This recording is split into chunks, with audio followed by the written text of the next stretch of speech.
जिसका जगत पिता रखवार, जगत में जिसका जगत पिता रखवार। उसे मारना बाला हमने कोई नहीं निहारा, जगत में जिसका जगत पिता रखवारा। आज कुंती मैया ने कहा कि माधव, मेरे जीवन की डोरी तो तेरे हाथ में है, इसलिए हमेशा दुख के समय में तुमने हमको जिताया है, हमेशा रक्षा की है, इसलिए आज मुझे दुख ही दे दो। जब मेरे जीवन में दुख रहेगा तो तुम्हारा सानिध्य फिर हमेशा बना रहेगा। प्यारे, आज कुंती मैया से सुंदर भक्ति का वरदान मेरे माधव ने दिया है। माधव चल ही रहे थे कि युधिष्ठिर जी पैरों में गिर गए। कहा प्रभु अभी मत जाओ।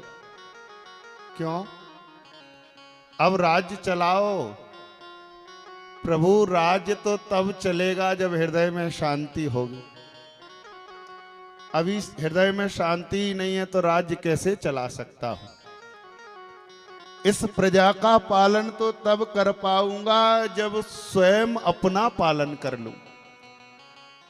क्या बात है नाथ, आपकी कृपा से हमने विजय तो प्राप्त कर ली, लेकिन जब भी रात्रि को विश्राम करने जाता हूं तो मन में भाव आता है कि युधिष्ठिर, तुम्हारी वजह से न जाने कितने जीवों की हत्या हुई है। और पता है माधव जी, 18 अक्षौणी सेना मारी गई है महाभारत के युद्ध में। एक अक्षौणी में कितने सैनिक होते हैं?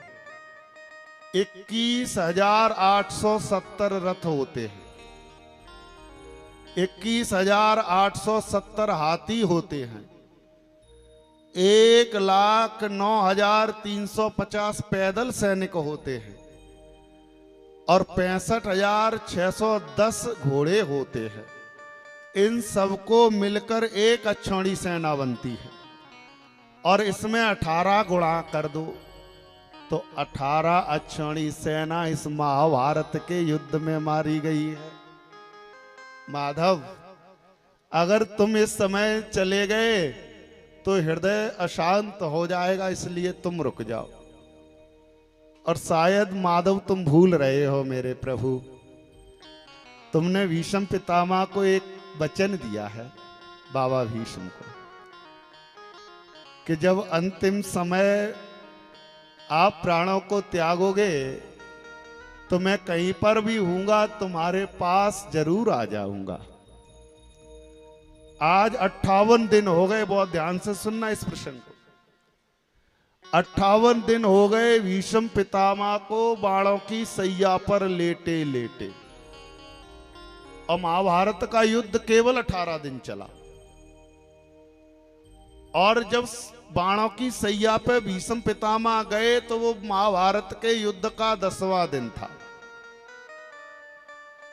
यानी कि केवल 8 दिन तक युद्ध चला जब तक बाबा सैया पर हैं, और उसके बाद 50 दिन और सैया पर रहे। कारण क्या है प्यारे? बाबा भीष्म ने प्रण किया है, इनके पिता शांतनु से इन्हें वरदान प्राप्त है, बहुत ध्यान से सुनना, कि आप अपनी इच्छा के अनुरूप मृत्यु का वर्ण कर सकते हो। अभी जब भीष्म पितामह बाणों की सैया पर गए हैं, उस समय सूर्य उत्तरायण नहीं थे, तो सैया पर लेटे लेटे यह प्रतीक्षा कर रहे हैं कि सूर्य नारायण उत्तरायण हो जाए। और जिस दिन भीष्म पितामह ने बोलिए संत भगवान की जय हो।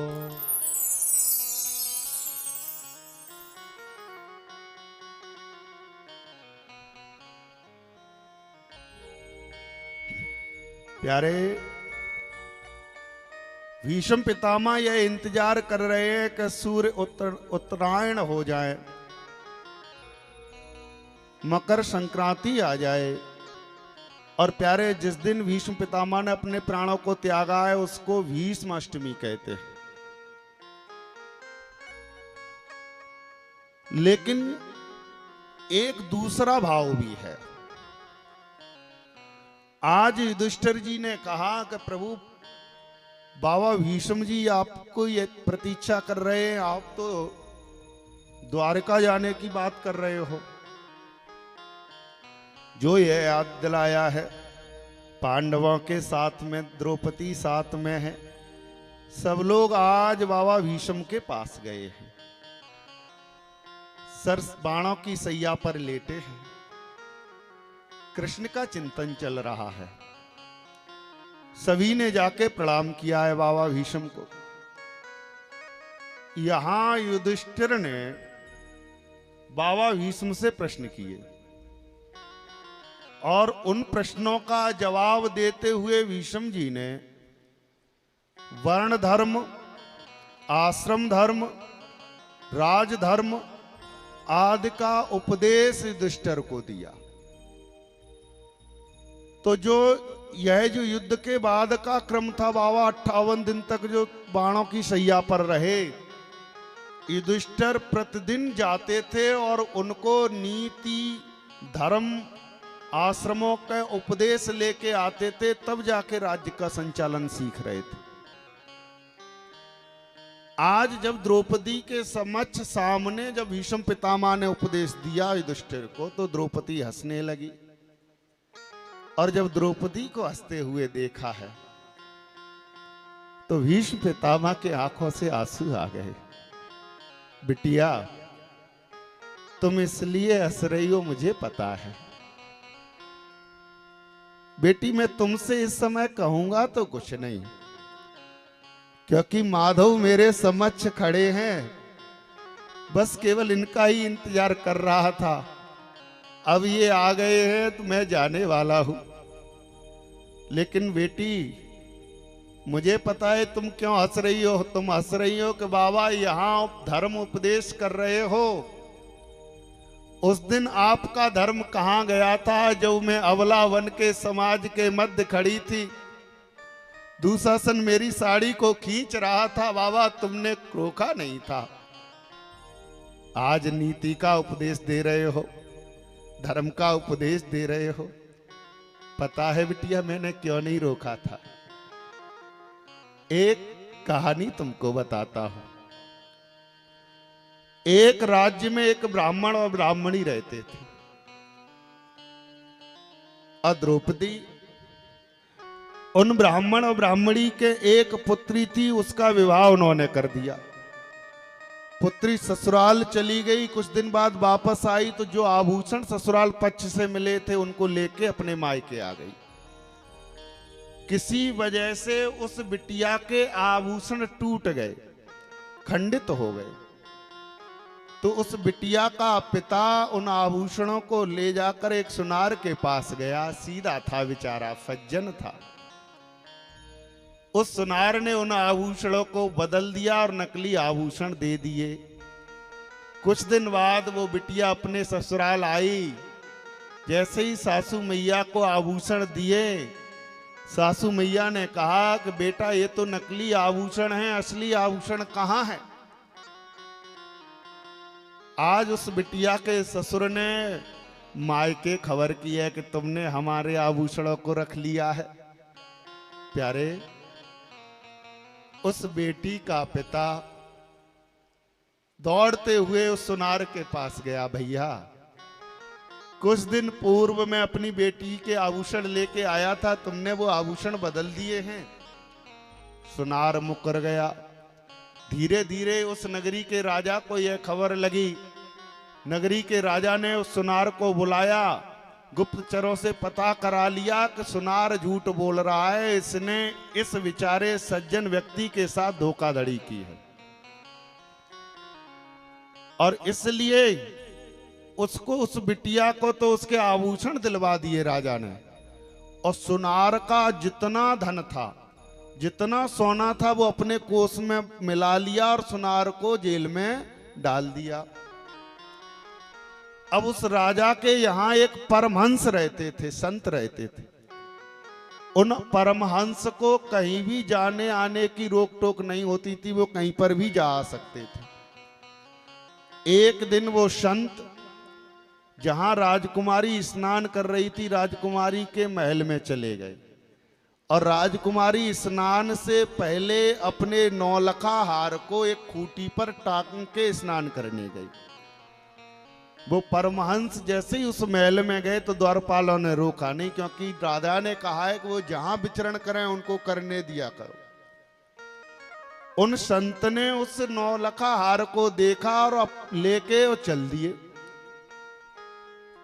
जब राजकुमारी स्नान करके बाहर आई, उसने जैसे ही हार नहीं देखा, अपने पिता को कहा कि पिताजी, आज मैं स्नान से पूर्व आभूषणों को टांग के गई थी, अब उस खूंटी पर वो हार नहीं है।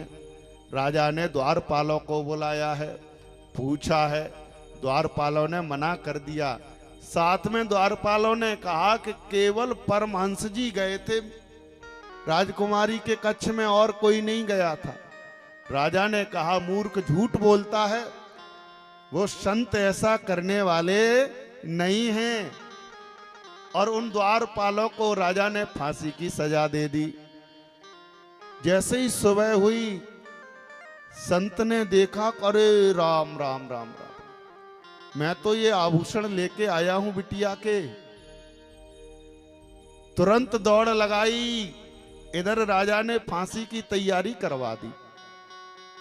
फांसी लगने वाली थी, संत दौड़ के आ रहे हैं, वो परमहंस, और दूर से ही उस हार को फेंका, राजा की गोदी में जाके गिरा। कहा, राजन रुक जाना। क्यों? क्योंकि ये दोनों चोर नहीं है, चोर तो मैं हूं।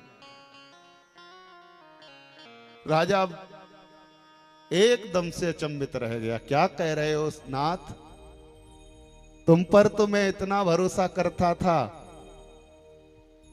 उन परमहंस ने कहा, राजन एक बात बताओ, अपराधी तो मैं हूं। कल मेरे भोजन को तुमने किसके धन से बनवाया था? और राजा ने जब ये जांच पड़ताल की तो वह उसी सुनार का भोजन था, उसी सुनार के धन का भोजन था। आज उन परमहंस ने कहा, राजन, इसका धन अधर्म से कमाया हुआ है, और अधर्म के रास्ते से कमाया हुआ धन का मैंने भोजन कर लिया, इसलिए मेरी निर्मल बुद्धि कुंठित हो गई और मेरे से ये अपराध बन गया। घर गया, जब भगवत भक्ति से जुड़ा, भजन किया, संध्या वंदन की, सुबह ब्रह्म मुहूर्त में जाके पुनः भजन किया, तो उस अन्न से मुझे मुक्ति मिली। और जैसे ही मेरा अन्न से मुझे मुक्ति हुई, मुझे ये आभास हो गया कि मैंने गलत किया है। आज भीष्म पितामह ने कहा, बिटिया, मैंने जीवन भर कौरवों का अन्न खाया था, और जिसका अन्न खाया था, भले ही अधर्म होता हुआ मेरे आंखों के सामने अधर्म होता रहा, लेकिन ये बाबा भीष्म रोक नहीं पाया। और पता है बेटी, आज 58 दिन हो गए इस बाणों की सैया पर लेटे लेटे। क्यों लेटा है तेरा बाबा? ये कौरवों के अन्न से जो रक्त बना है, वो बूंद बूंद टपकाना चाहता। आज वो रक्त निकल गया है, इसलिए तेरा बाबा धर्म का उपदेश कर रहा है। बेटी, मेरा दोष नहीं है, वो अन्न का दोष था। आज प्यारे कृष्ण भगवान से कहा भीष्म पितामह ने, माधव आप आ गए हो, आपका इंतजार था। बाबा, मैंने वचन दिया था तो वचन निभाने आया हूं। आज भीष्म बाबा ने कहा कि ऐसे थोड़े ना, तो मैं तो उसी स्वरूप का दर्शन करना चाहता हूं जो कुरुक्षेत्र में आपने धारण किया था।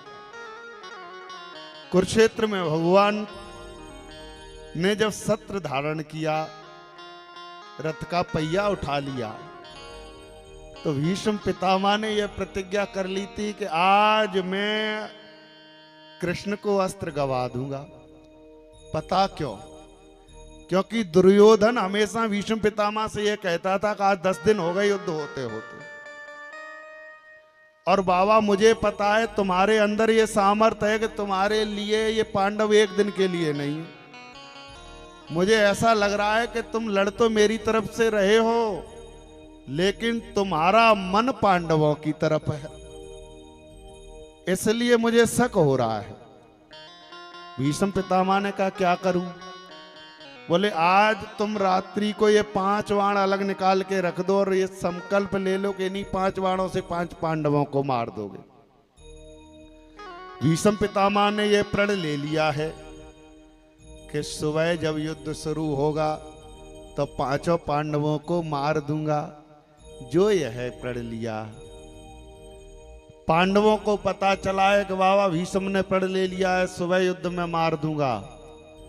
सभी पांडव राजाओं से मिलने लगे, कहा कि कल मेरा अंतिम दिवस है, आज मुझे गले लगा के मुझे भेंट कर लो। लेकिन अर्जुन जाकर के, वैसे तो अर्जुन मंत्रणा करते थे, उस दिन जाकर के तुरंत सो गए। कृष्ण भगवान अर्जुन के पास गए, अर्जुन तुम्हारे सभी भाई हमसे मिलने आए हैं, रो रहे थे, तुम बड़े ही बेफिक्र होके सो रहे हो, क्या तुम्हें पता नहीं है बाबा ने प्रतिज्ञा कर ली है सुबह होते हुए सबसे पहले तो वो तुमको ही मारेंगे। अर्जुन ने कहा कि जिसका सारथी माधव आप हो, भले ही बाबा प्रतिज्ञा कर ले, मेरा बाल वाका होने वाला नहीं है। अब ये तो आपको तय करना है कि मुझे कैसे जीवित रखना है। कृष्ण भगवान ने अर्जुन को गले लगा लिया। इतना भरोसा करते हो? बोले हाँ। तो जाओ चैन से सो जाओ। स्वयं आए हैं द्रौपदी के महल में। द्रौपदी कुटिया में बैठी है। कहा बहन क्या कर रही हो? बाबा, अरे भैया, कृष्ण भगवान को द्रौपदी जी भैया बुलाती हैं। शयन करने जा रही हूं, तुम्हें पता नहीं है कि कल सुबह होते होते तुमको सती होना है। अच्छा, तो हमको क्या करना है? बोले कि जल्दी से श्रृंगार करो, सुबह सती होगी जब पांडव मर जाएंगे तब। इससे पहले जीते जी अपने पतियों के समक्ष सती हो जाओ। द्रौपदी जी ने अपना श्रृंगार करना प्रारंभ कर दिया। द्रौपदी जी ने कोई प्रश्न कृष्ण भगवान से नहीं किया, केवल एक भाव है, मैंने तुझको भाई बोला है, अगर तुम्हारी इच्छा यह है कि तुम्हारी बहन तुम्हारे आंखों के सामने सतीत्व को धारण कर ले, तो कृष्ण फिर कोई सवाल जीवन में है ही नहीं। तैयार होके आ गई द्रौपदी। कहा चलो माधव, किधर चलना है? भगवान ने आज अपनी बहन द्रौपदी को अपने कंधों पर बिठाला है और कहा बहन सती तो तुमको कराना है, लेकिन अभी रुको। इस कुरुक्षेत्र में बहुत से देवता भी राजा बन के आए हैं, पहले उनसे मिल लो, उनका दर्शन कर लो। कंधे पर अपनी बहन द्रौपदी को बिठा ले हैं, सबके शिविर में ले जा रहे हैं कृष्ण भगवान रात्रि के 12 बजे। और जब आधी रात्रि गुजर गई, बाबा भीष्म के शिविर के समक्ष आज द्रौपदी को लेके पहुंचे। कहा बहन एक बात बताओ? बोले हाँ। अपनी इन खड़ाउओं को हमें दे दो। आज अपनी बहन द्रौपदी के चरण पादुकाओं को मेरे माधव ने अपने पीतांबर में लपेट लिया, हृदय से लगा लिया। कहा बहन जाओ, बाबा तपस्या में रत हैं, उनको जाके प्रणाम करो, उनसे आशीष लेके आओ।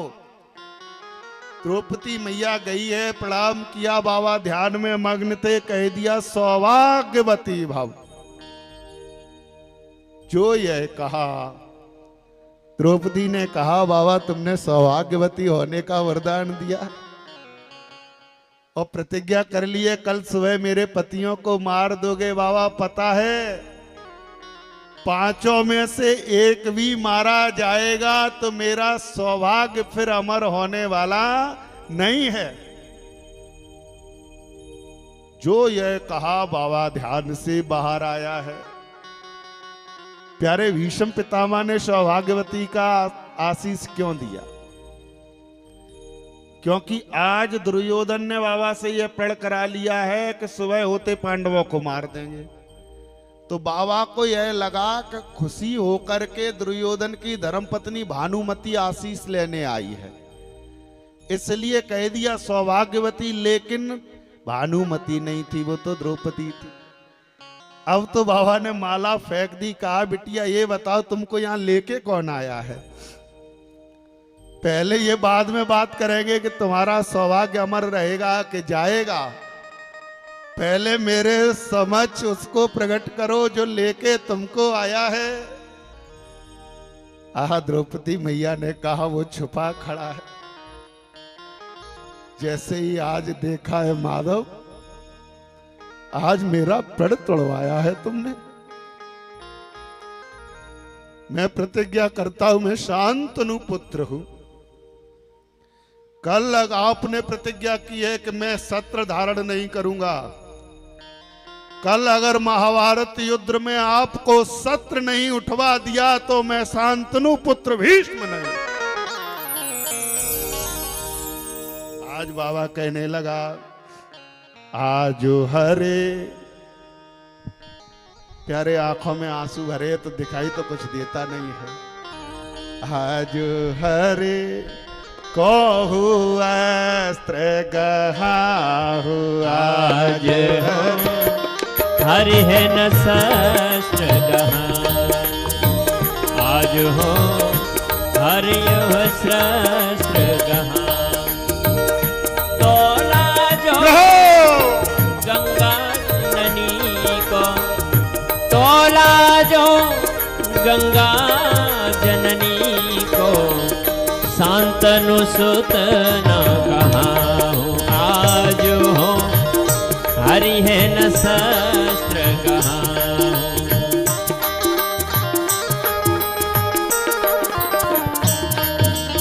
आज हो हरि है न शस्त्र कहाहु। तोला जो गंगा जननी को, तोला जो गंगा जननी को, शांतनु सुत न आज हो हरि न शस्त्र गहा।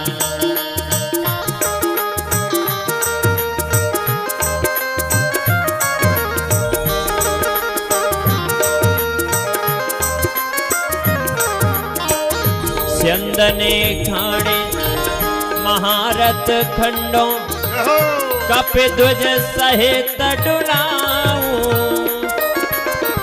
स्यंदने खंडे महारथ खंडों, कपिध्वज सहित डुलाऊं। इति न करो शपथ मोहे हर की, इतना न करो शपथ मोहे हर की। क्षत्रिय गति न पाऊं, आज हो हरि न शस्त्र गहाऊं।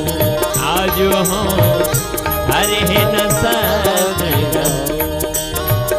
पांडव दल सन्मुख है धाऊं, सरिता रुधिर बहाऊं। पांडव दल सन्मुख है धाऊं, सरता रुधिर बहाऊं।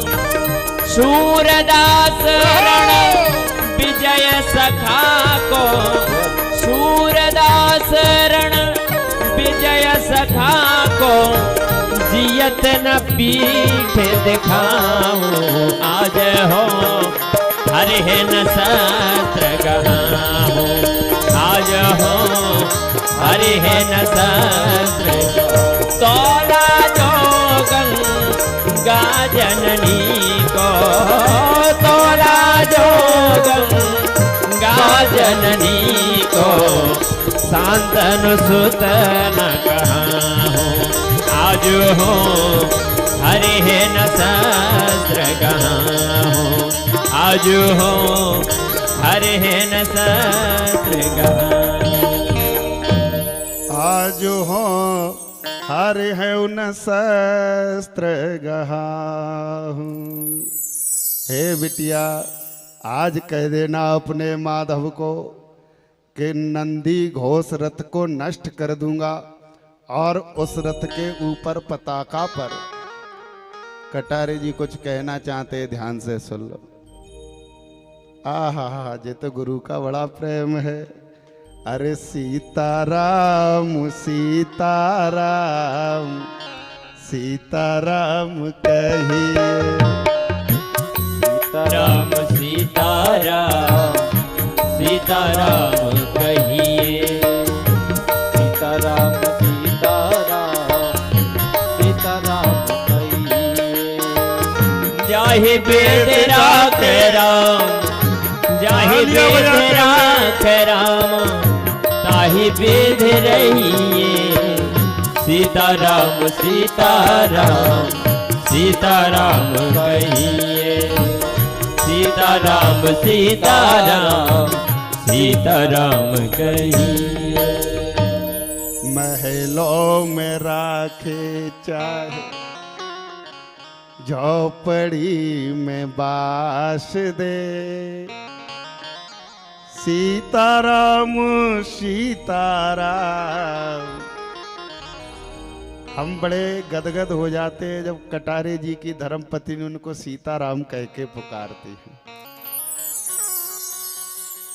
ये तो बहाना होता है।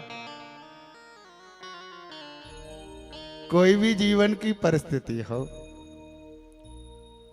महलों में राखे। हम कथा का अंत से थोड़े ना कह रहे, या हम इसलिए बैठते जो